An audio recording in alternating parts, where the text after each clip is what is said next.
Hey everyone, it's Matt with My Model Y Adventure.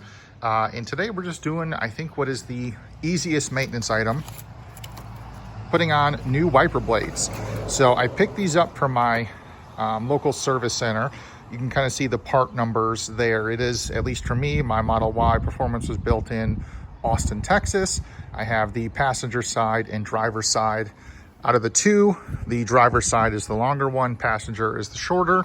This is a very, very simple process. There's just a kind of one button press on each of these to remove them and then install the new ones. So stay tuned and I'll walk you through step by step how to do this.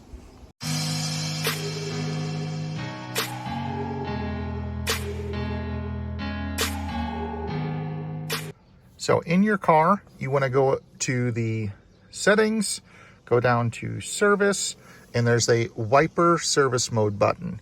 So you want to press that, and it's actually going to raise up your wiper blades. That way you can easily access them. So now that I have those up, I got my new wiper blades here. We're going to go ahead and remove the stock ones that are on here.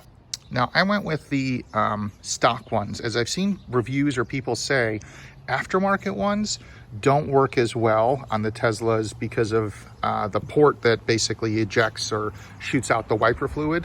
So these in total were $30 each, $60 for the pair. I guess is comparable to if you're getting maybe like the Rain-X, like super duper nice windshield wipers. And these have been great for me for the last year, but I want to replace these and put new ones on as it's kind of a new season. So to do so, there's actually just a button here you're going to press to remove them. So let me get my phone set up on the tripod so I can have both my hands and kind of walk through how to lift them up and remove them. So I have the camera set up here, lift up on the wiper arm and then press this button and it's going to release, you can kind of see here, release the wiper from here. Now I have seen people say that it gets kind of stuck when you're pulling and it won't come out. You can kind of see it did for me the first time, but make sure when you set this down, you do it gently because it's metal and you don't want it to crack your windshield. But when you press the button, people were saying it gets stuck. If it does, just push down right where my thumb is right here and it will release it. But otherwise, if you push it down and pull, most of the time you can pull it out in kind of one fluid motion. So this is the shorter of the two. This is the passenger side. I'm going to go ahead and just remove it here from the case.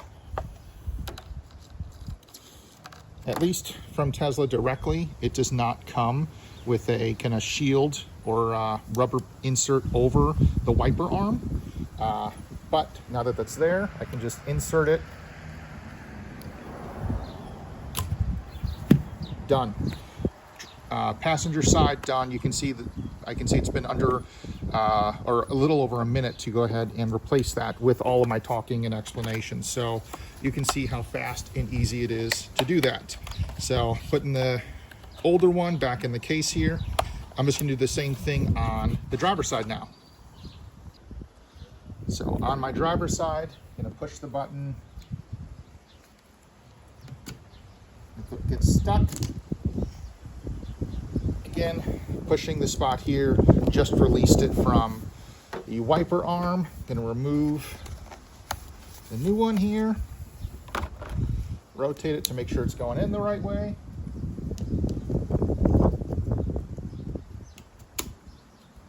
And done. So minute 30 to get the car in service mode for the wipers, take the old ones off, put the new ones on. So hope you guys found this kind of really easy tutorial helpful. Now, after you've completed the maintenance, in my case, it was replacing the cabin air filter and then the wiper blades, you want to go to your car settings, go to service and go to maintenance, and you can actually tap on these items to reset them. Now you can see I last changed these today. This is actually today, if you, well, you don't know, but for me, it is May 19th, 2025. So you can tap on the item and it's going to list here kind of the interval. And in this case, it's approximately 2 years for the cabin air filter, but I did mine today.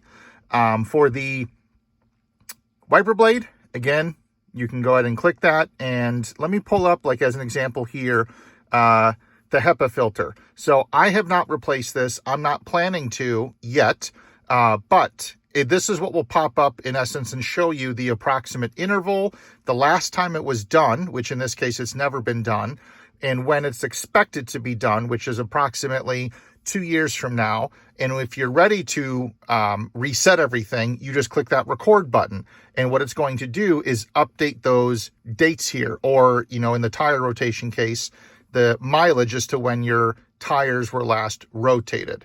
So that way you're able to keep a log of everything. It's really nice that Tesla added this into here for you to do everything for maintenance. So hope this helps as you're going through your basic maintenance on your Tesla Model 3 or Model Y or S or X or Cybertruck.